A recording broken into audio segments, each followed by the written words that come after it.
Hi dears, welcome back to our family.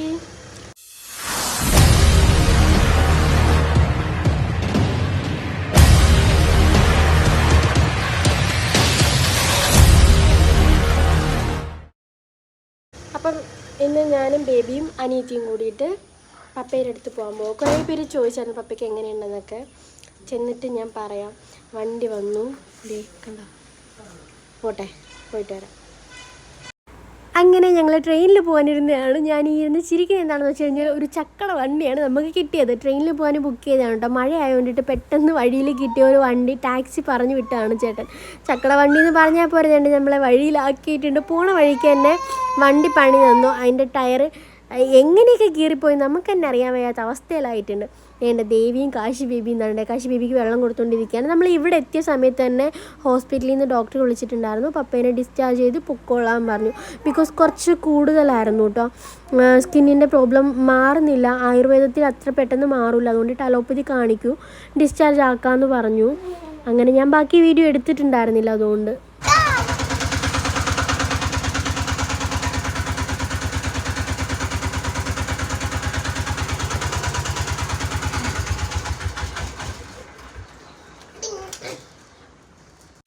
അങ്ങനെ ഞാനും പപ്പയും പപ്പയുടെ ഒരു ഫ്രണ്ടും എൻ്റെ ചേട്ടത്തിയും കൂടെ വന്നു കേട്ടോ. കാശി ബേബി ഉള്ളതുകൊണ്ടിട്ട് എനിക്ക് എല്ലാം കൂടെ ഹാൻഡിൽ ചെയ്യുന്നത് പറ്റില്ലല്ലോ.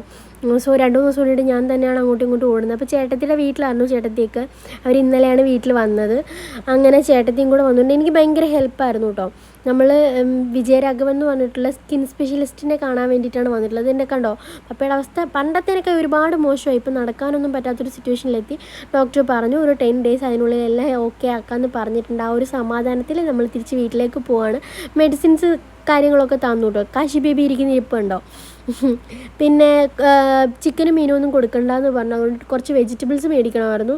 അങ്ങനെ മാർക്കറ്റിൽ നിർത്തി വെജിറ്റബിൾസ് മേടിക്കാൻ വേണ്ടിയിട്ട് നിർത്തിയുണ്ട്. അത്യാവശ്യം വേണ്ടുന്ന ഐറ്റംസ് ഒക്കെ മേടിച്ചിട്ടുണ്ടായിരുന്നു. അപ്പം നല്ല രസമുണ്ട് എല്ലാം കൂടി ഇങ്ങനെ അടുക്കി വെച്ചേക്കുന്നത് കാണാം. ഇതാണ് കേട്ടോ എൻ്റെ ചേട്ടത്തി. എന്ന് വെച്ച് കഴിഞ്ഞാൽ എൻ്റെ വല്യമ്മച്ചിയുടെ മോൻ്റെ വൈഫാണ് എൻ്റെ നാത്തൂൻ. അങ്ങനെയാണ് കേട്ടോ. അങ്ങനെ പിന്നെ ഞങ്ങൾ കുറേ വെജിറ്റബിൾസൊക്കെ മേടിച്ചിട്ട് ജ്യൂസൊക്കെ കുടിച്ച് വീട്ടിൽ തിരിച്ചെത്തി. അങ്ങനെ പപ്പേനെ ഹോസ്പിറ്റലൊക്കെ കൊണ്ടുപോയിട്ട് ഉണ്ടാക്കി. എൻ്റെ പൊന്നൊന്നും പറയണ്ട, ആയുർവേദത്തിൽ കാണിക്കണ്ടായിരുന്നെന്ന് ഇപ്പോൾ തോന്നുന്നു. കാര്യം ആയുർവേദം കാണിച്ചപ്പോഴത്തേക്ക് ഒത്തിരി കൂടിയോ. എനിക്കൊന്നും ഇതുവരെ സംസാരിക്കാൻ പറ്റിയിട്ടുണ്ടായിരുന്നില്ല. ഇന്നലെ ഞങ്ങൾ പോയപ്പോഴത്തേന് കുറച്ച് കൂടുതലാണ്, സീരിയസ് ആണെന്ന് പറഞ്ഞുകൊണ്ട് അവിടുത്തെ ഡോക്ടർ പറഞ്ഞു. അപ്പോഴത്തേനും ടെൻഷനായിപ്പോയി. പക്ഷേ സംഭവം കൂടുതലൊന്നുമല്ല. അവർക്ക് കിഡ്നിക്ക് പ്രോബ്ലം ഉണ്ടോ, ഞാൻ പറഞ്ഞില്ലായിരുന്നു വെള്ളം അടിക്കുമെന്ന്.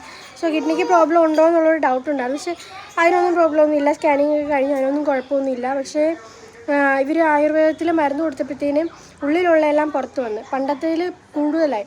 ഇപ്പം ഇല്ല കുഞ്ഞു പിള്ളേർ തത്തി നടക്കുമല്ലോ, അത് കൂട്ടിയിട്ടായി തീരെ വയ്യാണ്ടായി. അപ്പോൾ അവർ പറഞ്ഞു നിങ്ങൾ വേണമെന്നുണ്ടെങ്കിൽ അലോപ്പതി കൊണ്ടുപോയി കാണിച്ചോളാൻ പറഞ്ഞു. എന്നിട്ട് മാറിയിട്ട് കൊണ്ടുവരാൻ പറഞ്ഞു. ഇത് മാറിയിട്ട് നമ്മൾ കൊണ്ടുവരേണ്ടതായില്ലല്ലോ.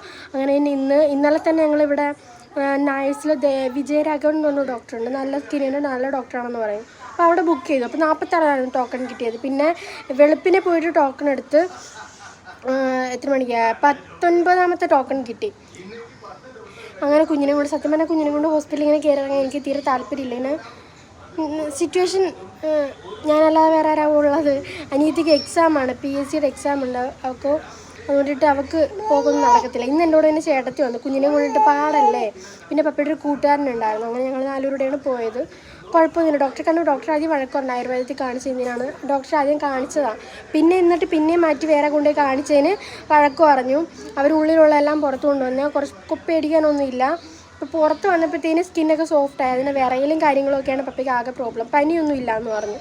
അപ്പം ഒരു ഈ മാസം 30-ാം തീയതി ചെല്ലാൻ പറഞ്ഞു. 10 ദിവസം കൂടെ കഴിഞ്ഞിട്ട് ചെല്ലാൻ പറഞ്ഞു. വേറെ പ്രോബ്ലം ഒന്നുമില്ല, സമാധാനം. എനിക്ക് ടെൻഷൻ ഉണ്ടായിരുന്നു. എന്ന് വെച്ച് കഴിഞ്ഞാൽ ഞാനങ്ങ് പോവുകയും ചെയ്യും. ഇപ്പം എന്തെങ്കിലും എടുക്കുകയെങ്കിലും വേണമെന്നുണ്ടെങ്കിൽ എന്ത് ചെയ്യുമെന്നൊരു പിടുത്തമില്ലല്ലോ. ഞാൻ നാട്ടിലില്ല. സോ അങ്ങനെ ടെൻഷൻ ഉണ്ടായിരുന്നു. പക്ഷെ കുഴപ്പമൊന്നുമില്ല കേട്ടോ. ഒരു 1 വീക്ക് അതിനുള്ളിലെല്ലാം ഓക്കെ ആവുമെന്ന് വിശ്വസിക്കാം. പിന്നെ എല്ലാം ദൈവത്തിൻ്റെ കയ്യിലാണ്, ദൈവം കൂടെ തുണയ്ക്കണമല്ലോ. പിന്നെ വൈകുന്നേരം ഇനി ഹോസ്പിറ്റലിൽ പോകണം. ഇനി എൻ്റെ കമ്പി മുറുക്കാൻ പോകണം. പല്ലിലെ കമ്പി മുറുക്കാൻ ടൈമായി. 1 മാസം കഴിഞ്ഞിട്ടല്ലാന്നാണ് പറഞ്ഞത്. 1 മാസമൊന്നും ആയില്ല, എന്നാലും പോകണമെന്ന് പറഞ്ഞു. പിന്നെ ഇന്ന് ഗോകുവിൻ്റെ അമ്മയ്ക്ക് സുഖമില്ലായിരുന്നു. അപ്പം അമ്മ വിളിച്ച് കഴിഞ്ഞ ആഴ്ച പറഞ്ഞായിരുന്നു നമ്മളെ വയ്യ ഹോസ്പിറ്റലിൽ പോകണമെന്ന് പറഞ്ഞിട്ടുണ്ടായിരുന്നു. അങ്ങനെ കാര്യങ്ങളെല്ലാം അറേഞ്ച് ചെയ്ത് കൊടുത്തു. ഇന്ന് പല്ലെടുക്കണം പോകണമെന്ന് പറഞ്ഞിട്ട് രാവിലെ വിളിച്ചു. എല്ലാം ഹോസ്പിറ്റലിൽ തന്നെ അവിടെ ഇവിടെ എല്ലാം ഹോസ്പിറ്റലിൽ പോകും കാര്യങ്ങൾ. അമ്മയ്ക്ക് പല്ലുവേദന ഉണ്ടായിരുന്നു. എത്ര പറഞ്ഞാലും കേട്ടില്ല. അമ്മ പല്ലെടുക്ക് വേണ്ട മോളെ, പല്ലുവേദനയുടെ മരുന്ന് കഴിയുമ്പോഴത്തേനും മാറുമ്പോഴത്തേനും ആശാട്ടി അങ്ങ് നിർത്തും. വേണ്ട മോളെ പല്ലൊന്നും എടുക്കണ്ട, കുഴപ്പമില്ല. അവിടുത്തെ ചേച്ചി അതേപോലെ കാണും. ചേച്ചിക്കും പല്ലിൽ പോടുണ്ട്, പല്ലെടുക്കാൻ പറഞ്ഞാൽ എടുക്കില്ല. റൂട്ട് കനാൽ ചെയ്താൻ പറഞ്ഞാൽ അതും ചെയ്യില്ല, വെച്ചുകൊണ്ടിരിക്കും. ഇപ്പം എടുത്തേ പറ്റത്തോളം പറഞ്ഞു, ഇല്ലാന്നുണ്ടെങ്കിൽ വേറെ ഇറങ്ങുമെന്ന് പറഞ്ഞിട്ടുണ്ട്.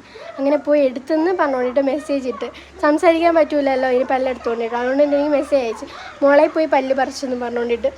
കോമഡിയാണ് സത്യം പറഞ്ഞാൽ. എന്തല്ലോ കഷ്ടകാലം വരുമ്പോൾ എല്ലാം കൂടെ ഒന്നിച്ച് വരുമെന്നല്ല പറയുന്നത്.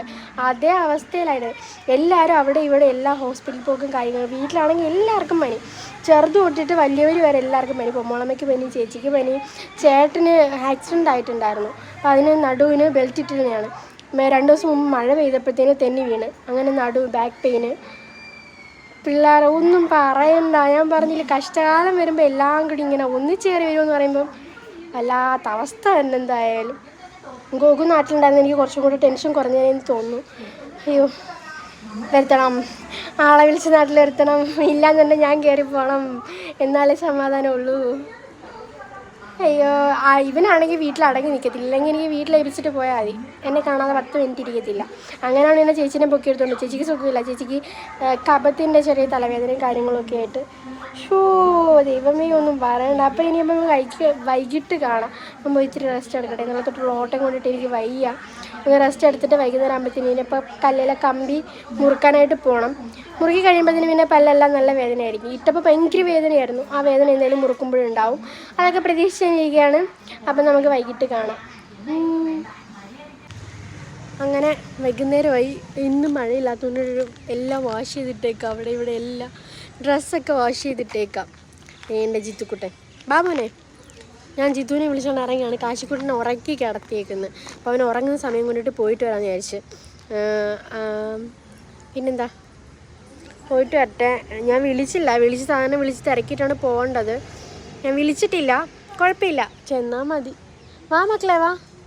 ഷൂ ഒന്നും വേണ്ടടാ ജിത്തു, കാശി എനിക്കിതിനു വരണം, വാ. ഒറ്റയ്ക്ക് പോകാനുള്ള മടി കൊണ്ടിട്ടാണ് അവനെ വിളിച്ചത്. അപ്പോൾ എന്നെക്കായി ലാഗാണ് അവൻ. അപ്പം ഞങ്ങൾ പോയിട്ട് വരട്ടെ. അപ്പോൾ ഈ പല്ലിയിലെ കായ് ലൂസായി, 2 ആഴ്ചയായിട്ടേ ഉള്ളൂ, പക്ഷെ നന്നായിട്ട് ലൂസായി. അപ്പോൾ അതൊന്ന് മുറുക്കിയിട്ട് വരാം. പിന്നെ വന്നിട്ട് ഈവനിങ് വേറെ പ്രോഗ്രാമൊന്നുമില്ല, ഞാൻ കാണിച്ചു തരാം എന്തായാലും എല്ലാം. ബാ മക്കളെ. അല്ലേ ജിത്തുക്കുട്ടൻ വന്ന്, ഞങ്ങൾ 2 പേരും ബ്ലാക്ക്. പോട്ടെ, ഇവിടെ നടന്നു പോകാനും ദൂരമേ ഉള്ളൂ. താന്നിക്ക് മുക്കിലാണ്. ജിത്തിന് മുടി നല്ല രസമുണ്ടല്ലേ.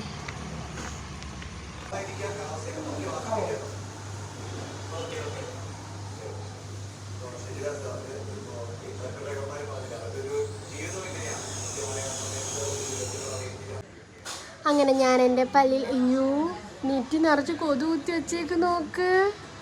അങ്ങനെ ഞാൻ എൻ്റെ പല്ലിലെ കമ്പിയൊക്കെ കടാ മുറുക്കി. പല്ലിൻ്റെ തുമ്പത്തൊരു ചെറിയ പൊട്ടലുണ്ടായിരുന്നു, അതൊന്ന് രാഗിച്ചു. പിന്നെ ഉള്ളിലൊരു പോടുണ്ടായിരുന്നു, അത് ഞാൻ ക്യാപ്പിട്ടു. ഇല്ലാന്നുണ്ടെ റൂട്ട് കനാൽ ചെയ്യേണ്ടി വരും. സോ ഞാൻ അതൊന്ന് ക്യാപ്പിട്ടു. സംഭവം എനിക്ക് തേയ്മാനം വന്നതാണ്, പല്ലിന് തേയ്മാനം വന്നതാണെന്ന് പറഞ്ഞു, പോടല്ല എന്ന് പറഞ്ഞു. ഇനിയിപ്പോൾ എന്താ പരിപാടി, ഇതേണ്ട് ഞാൻ വിളക്കൊക്കെ ഒരുക്കി വെച്ച് ഇനിയിപ്പോൾ വിളക്ക് കത്തിക്കാൻ ഉള്ള പുറപ്പാടാണ്. അപ്പോൾ ഇത്രയേ ഉള്ളൂ ഇന്നത്തെ ഒരു വ്ളോഗ്. സംഭവം അത്ര ഹാപ്പിനെസ് ഒന്നുമില്ല, എന്നാലും ഒരു ദിവസം ഇങ്ങനെയൊക്കെ അങ്ങ് പോയി. 1 അല്ല 2 ദിവസം ഇങ്ങനെയൊക്കെ പോയി. അതിൻ്റേതായ ക്ഷീണവും ടയർഡും. ദൈവം മൊത്തം കുത്തി വെച്ചേക്കുന്ന കൊതു. ഇവനെ ഞാൻ കൊണ്ട് അകത്താക്കട്ടെ, എന്നിട്ട് വേണം എനിക്ക് വിളക്കെത്തിക്കാൻ. ഞാൻ കൊതു കുത്തി നാശമാക്കും. തലയിൽ ഇത് ബർത്ത് മാർക്കാണ്, തലയിൽ കൊതു കുത്തിയല്ല, ജനിച്ചപ്പോഴുള്ളതാണ്. അപ്പോൾ ഇത്രയേ ഉള്ളൂ. അപ്പം പ്രത്യേകിച്ച് ഇതിനകത്ത് ഇഷ്ടപ്പെടാനായിട്ട് പ്രത്യേകിച്ച് കാര്യങ്ങളൊന്നും ഇല്ലല്ലോ. അപ്പോൾ ഇത്രയേ ഉള്ളൂ ഇന്നത്തെ ഒരു വ്ളോഗ്. അപ്പം thank you for watching. Love you all. Bye, take care. Bye bye പറ, ടാറ്റ.